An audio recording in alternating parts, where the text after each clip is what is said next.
प्यार से मुस्कुराते हैं ये, सबको जीना सिखाते हैं ये।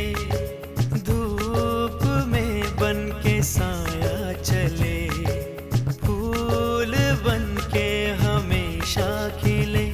कभी टूटे नहीं, कभी छूटे नहीं, गम की आँच से भी नहीं ये पिघलते। ये दिल के रिश्ते, ये दिल के रिश्ते, ये दिल के रिश्ते। सुजाता, ये नंबर गलत है। इसे पूरी तरह ठीक होने में थोड़ा और समय लगेगा, मगर बहुत जल्द नॉर्मल हो जाएगी। यानी ये जानबूझकर चुप है? कहीं ये तूफान आने से पहले की खामोशी तो नहीं है?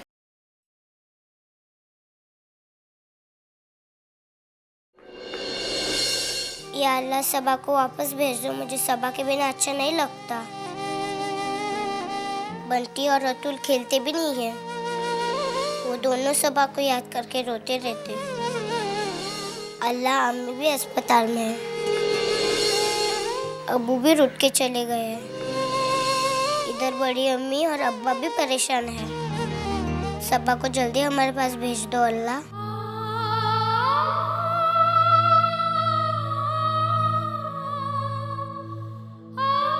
बड़ी अम्मी, सबा आ जाएगी ना? हाँ बेटा, आ जाएगी।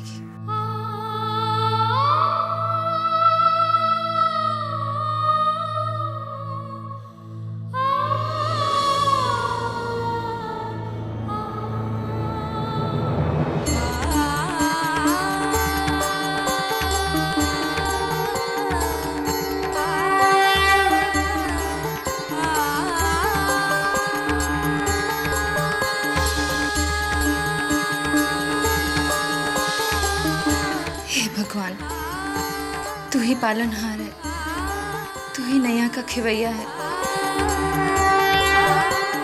आपके सहारे के बिना किसी का बेड़ा पार नहीं हो सकता। क्यों इतनी परीक्षा ले रहे हो?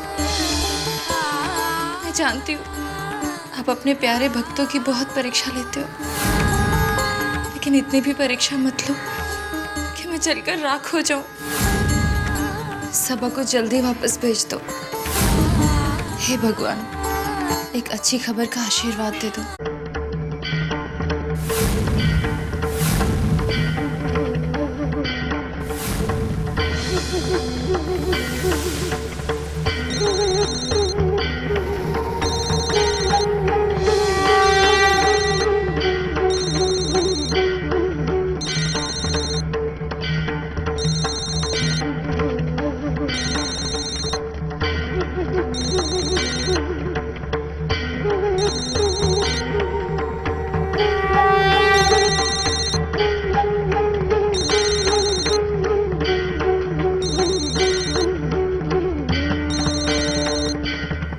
हेलो,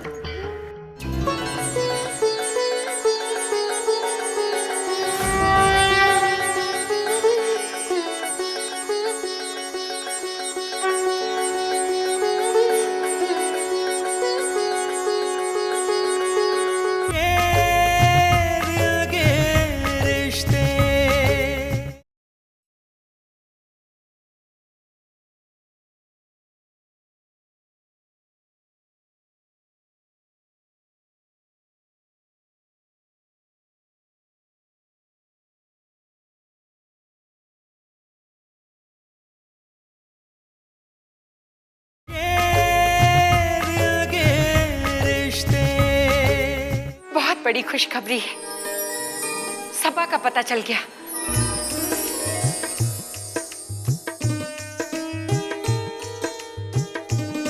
क्या पता चल गया? हाँ, भगवान तेरा लाख लाख शुक्र है।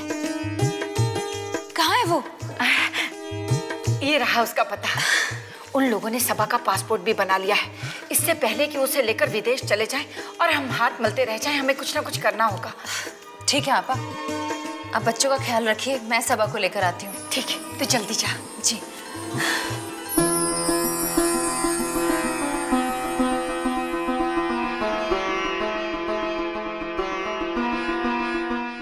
या अल्लाह, हमारी सबा खैरियत से घर पहुंच जाए। आमीन। बेगम, मैंने गाड़ी में सारा सामान रख दिया है। खुदा का लाख लाख शुक्र है कि सारा काम अच्छी तरह हो गया। अब बस कोई मुश्किल नहीं आनी चाहिए। हाँ, मुश्किल पैदा होने का सवाल ही नहीं उठता बेगम। सबा का पासपोर्ट भी आ गया है, वीज़ा की सारी फॉर्मेलिटीज भी पूरी हो चुकी है।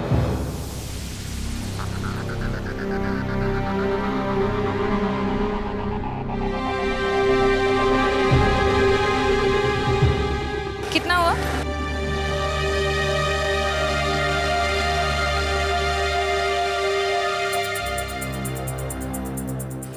भाई साहब, ये बंगलो नंबर 42 कहाँ है, जो जहाँ करीम खान रहते हैं?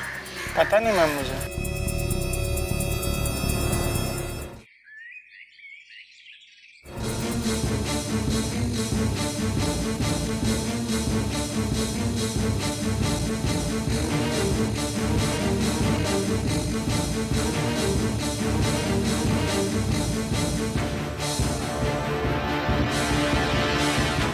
कहाँ रह गई थी मिताली? मैं तुम्हारा इंतजार कर रही थी। मुझे पता था कि आप मेरा इंतजार कर रही होगी। मैं परेशान हो रही थी कि पता नहीं काम होगा कि नहीं होगा। अंतरा दीदी, मेरा नाम मिताली है। असंभव को संभव करना मुझे आता है। मैं जानती थी कि तू असंभव को संभव करके आएगी, मगर कैसे करेगी ये जानने की बेचैनी थी। दीदी, सारा मामला सेट हो गया है। बस एक बार आपका उस बिल्डर से मिलना जरूरी है, फिर सब हिट हो जाएगा। अब समझ रही है ना मैं क्या कह रही हूँ? क्या बात है मिताली?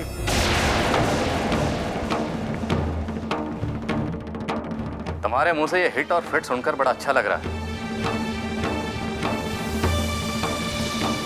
कौन फिट बैठ रहा है और कौन हिट हो रहा है?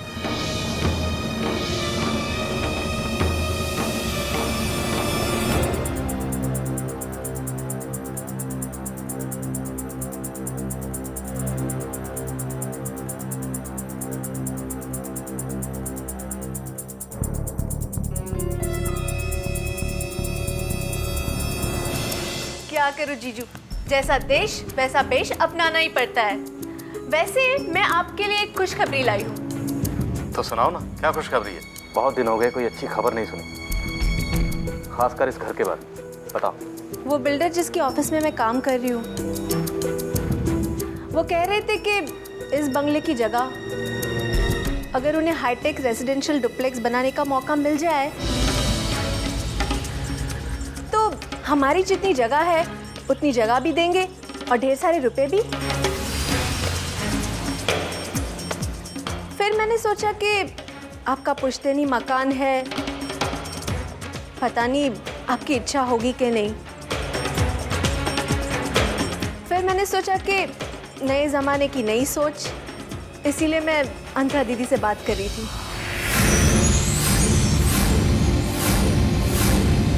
आगे जैसे आपकी मर्जी, आप जैसा कहोगे वैसा जवाब मैं दे दूंगी।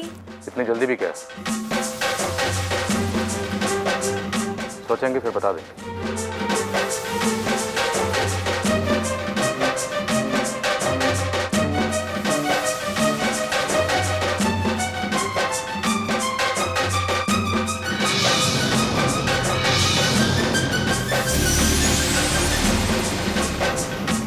अंतरा दीदी, क्या लगता है आपको?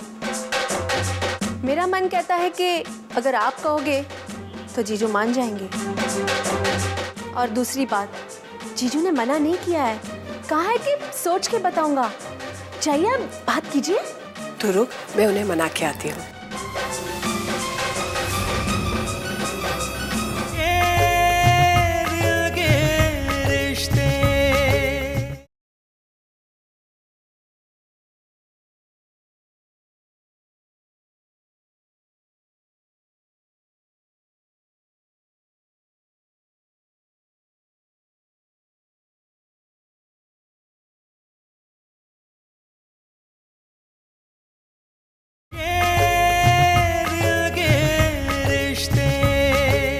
चलो बेगम चलें। जी हाँ। करीम खान,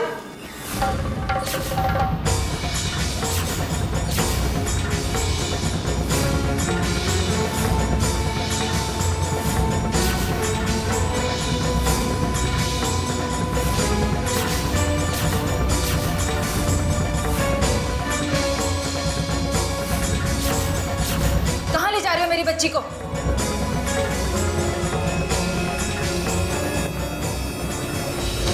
क्या बात है इंस्पेक्टर साहिबा, जो हमारी बच्ची को अपनी बच्ची कह रही है? और कौन है ये औरत? ये है सुजाता सिंह, इस बच्ची की माँ। दिमाग खराब हो गया है इस औरत का, जो मेरी बच्ची को अपनी बच्ची कह रही है। ये तो मेरी बच्ची है जो अपनी नानी के घर रहती थी। अरे मैंने कहा ना, ये बच्ची मेरी है और मेरी माँ के घर पे रहती थी। और तुम्हारी माँ का घर कहाँ है? यतीम खाने में या उस गलत पते पर जो तुमने यतीम खाने में लिखवाया था? लेकिन मुझे अभी तक ये बात समझ नहीं आई कि जब आप इन दोनों बच्चियों को इतना प्यार करते हैं तो ये यतीम खाने कैसे पहुंचे? एक मौलवी साहब हैं जिन्हें गवारा नहीं है कि हिंदू परिवार में मुसलमान बच्चियों का लालन पालन हो। पहले उन्हें मेरे पति की और अब्दुल्ला भाई की दोस्ती पर एतराज था और अब उन्हें बच्चियों के पालन पोषण पर एतराज है। इसीलिए एक दिन वो आए जब मेरे पति घर पर नहीं थे और जबरन बच्चियों को ले गए। मैं भी एक मुसलमान हूं, मुझे तो कोई एतराज नहीं। हर मजहब के सफर की मंजिल इंसानियत होती है और जिसमें इंसानियत नजर आ जाए उसे मजहब के तराजू में कभी तोलना नहीं चाहिए। लोग तो यहाँ हर चीज का इस्तेमाल अपना मतलब साधने के लिए करते हैं, खासकर मजहब का। Karim Khan, you are under arrest. इस बच्ची को अगवा करने के जुर्म में मैं तुम्हें गिरफ्तार करती हूँ। इंस्पेक्टर साहिबा, आप यकीन कीजिए हम पर, ये हमारी बच्ची है। ज्यादा आनाकानी की तो हथकड़ियां लगवा दूंगी। ले चलो इसे। बट आप समझने की कोशिश तो कीजिए। चलिए।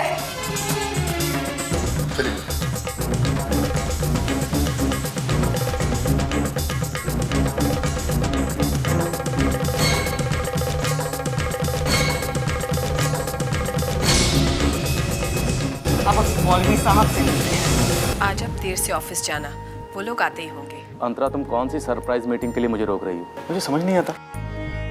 आइए मेरा साहब, आइए बैठिए।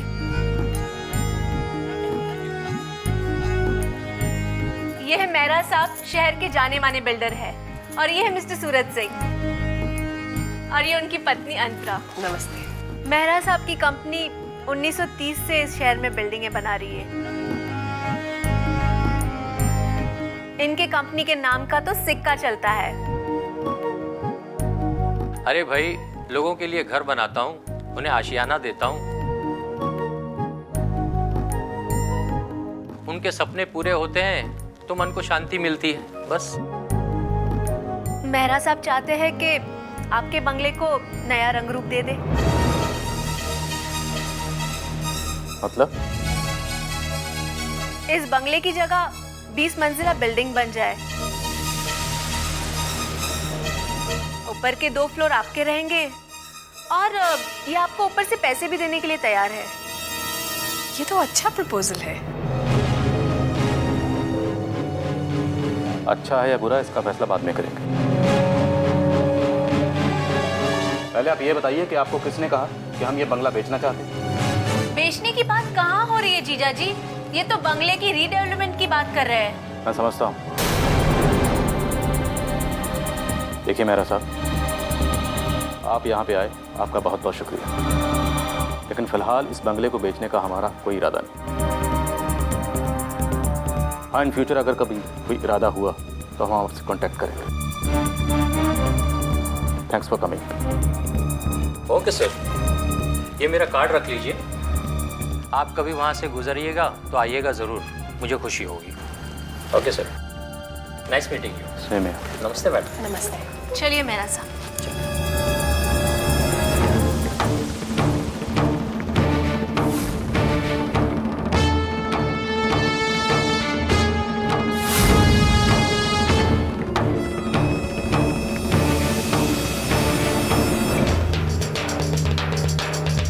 मौलाना मीर कासिम।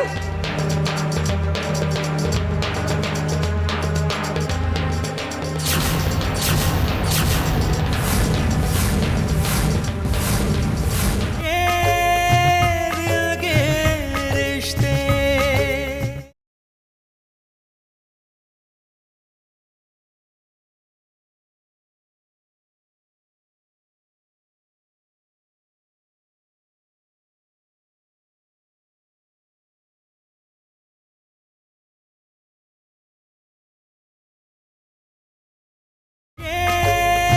दिल के रिश्ते। अगर मुसलमान की बच्चियों को किसी हिंदू के घर नहीं रहने देना था तो उन्हें खुद अपने सीने से लगाते, उन्हें अपने घर लेकर जाते, उनकी परवरिश करते। लेकिन आप तो उन्हें यतीम खाने छोड़ा है। तो क्या गलत किया मैंने? हमारे कौम के कुछ बच्चे वहां पर पलते भी है और पढ़ते भी है। और वैसे आपको शर्म नहीं आती? एक मुसलमान होने के बावजूद दूसरे कौम की हिमायत करते हुए। खबरदार जो एक लफ्ज कहा तो। मुसलमान होना क्या होता है और इस्लाम का मतलब क्या है, ये मैं बाखूबी जानती हूं। जिसका ईमान मुकम्मल हो वो होता है सच्चा मुसलमान। जो अपनापन और भाईचारा सिखाता हो वो होता है सच्चा मुसलमान। और मेरी एक और बात कान खोलकर सुन लीजिए। खुदा किसी एक कौम का नहीं होता, बल्कि हर मखलूक पर नजर होती है उसकी। इस्लाम का मतलब है मोहब्बत, हर जीती जागती चीज से मोहब्बत करना। लेकिन आप लोग क्या कर रहे हैं? शंकर को धमकाने आए थे आप लोग? आप जो कर रहे हैं वो मजहब नहीं है, सरासर जुल्म है। बेहतर ये होगा कि मुझे मजहब सिखाने की कोशिश आप ना करें। आपका लिहाज इसलिए कर रहा हूं क्योंकि आप वर्दी में। अगर बात हमारे बर्दाश्त के पार हो गई ना तो क्या आप मुझसे लड़ना चाहते हैं हुजूर? याद रखिएगा, अब तक मैं आपको इसलिए बख्श रही हूं क्योंकि पहनावे से तो आप मुसलमान लगते हैं, ईमान से चाहे हो ना हो। मैं इंस्पेक्टर ज़ारा खान आपको आखिरी बार बख्श रही हूं। मेरी वार्निंग याद रखिएगा, ये आखिरी वार्निंग है। इसके बाद आपके हाथों में हथकड़ी होगी। मौलाना साहब, सबा आफरीन की तरफ आंख उठाकर भी देखा तो मैं इंस्पेक्टर ज़ारा अली खान आपको गिरफ्तार कर लूंगी।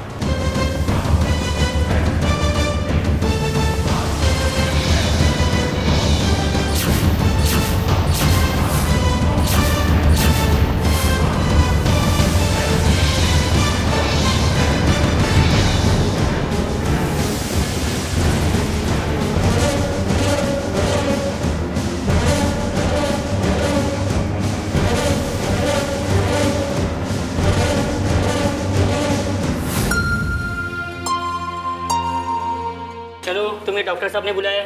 कहाँ? तुम कहाँ ले जा रहे हो मुझे? व्हीलचेयर पे बैठो। क्यों? अरे तुम्हारा चेकअप है, डॉक्टर साहब ने बुलाया है। क्यों? मुझे क्या हुआ? मैं तो ठीक हूँ। तुम्हें पता है कल रात तुमने कितना हंगामा किया और कितनी तोड़फोड़ की? मैंने तो कुछ नहीं किया, मैं तो सो रही थी। तुम सो रही थी? हमारी सबकी नींद हराम कर दी। चलो कुर्सी में बैठो। चलो। नहीं नहीं नहीं डॉक्टर साहब, मैंने कुछ नहीं किया है। क्यों लेके जा रहे हो मुझे? मैंने कुछ भी नहीं किया, मैं तो सो रही थी। नहीं, चलिए, चलो, कहाँ ले जा रहे हो? मुझे कुछ नहीं हुआ। कहाँ ले जा रहे हो मुझे? मैंने कुछ पैसे बचा कर रखे, अभी लेकर आती हूँ। पता नहीं आपको दिन भर कहाँ कहाँ जाना पड़ेगा। नहीं, उन पैसों को तुम अपने पास ही रखो, तुम्हें जरूरत पड़ सकती है। मेरे पास कुछ पैसे हैं। वैसे मैं कुरला जा रहा हूँ, मेरे गांव के कुछ दोस्त वहां रहते हैं। लगता है आज मुझे नौकरी मिल ही जाएगी। ये बच्चे कहाँ गए? कहाँ होंगे, बाहर खेल रहे हैं। जब तक इनका स्कूल में एडमिशन नहीं हो जाता ना, तब तक धमा चौकड़ी मचाते रहेंगे। इन्हें क्या पता हमारी क्या परेशानियां हैं। बचपन तो होता ही ऐसा है, सारी परेशानियों से मुक्त। बस मुझे नौकरी मिल जाए, फिर उनके एडमिशन के लिए भी भाग दौड़ करूंगा। मुझे अतुल और बंटी की चिंता नहीं है, वो तो किसी भी स्कूल में जा सकते हैं। मुझे चिंता है सबा और आफरीन की, उन्हें तो सिर्फ लड़कियों के स्कूल में ही डालना होगा। हाँ सो तो है। इस सिलसिले में तुम कमर आपस से मशवरा क्यों नहीं करती? इस इलाके के स्कूलों के बारे में वो सब जानती है ना? ठीक है, मैं कमर आपा के पास जाती हूँ। लीजिए, कमर आपा खुद आ गई आपके पास। कहिए क्या काम है?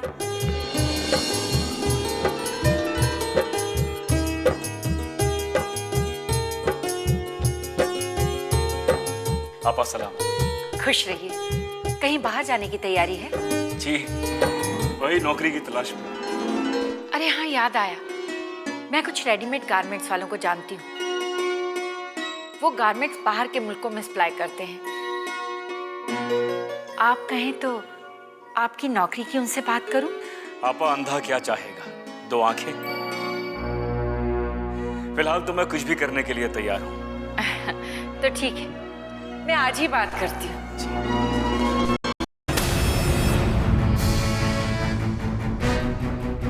आपने एकदम से वो बिल्डर को मना क्यों कर दिया?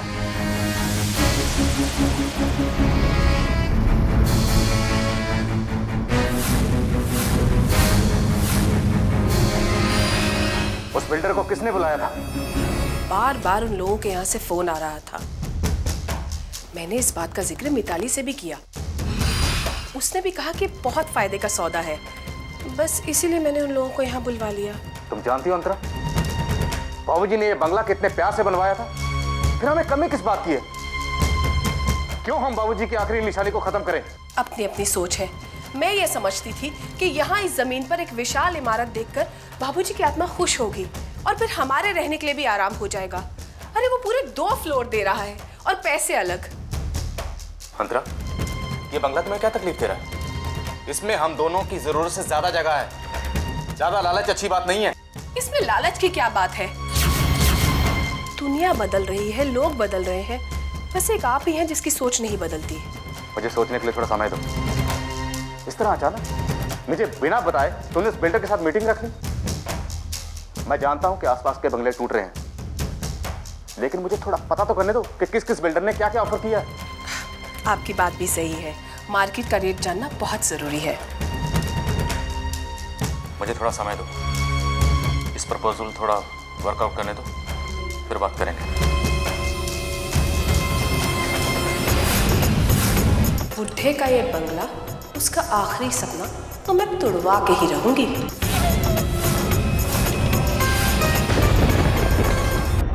यहाँ से देखें।